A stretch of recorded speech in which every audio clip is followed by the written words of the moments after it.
brown na. Tapos ilagay na natin ating mga lamas. Ilagay ko na yung mga lamas, guys.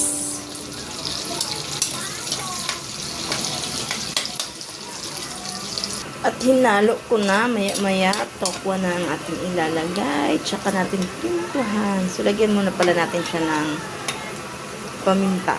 Ilagay na natin yung ating tokwa.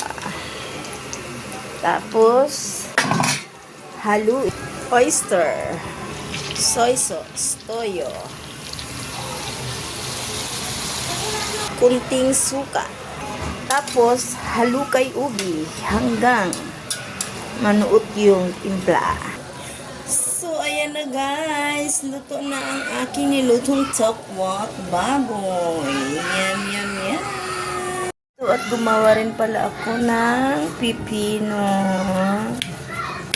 Nilagyan ko ng sibuyas, sili, sukal, asin, at paminta.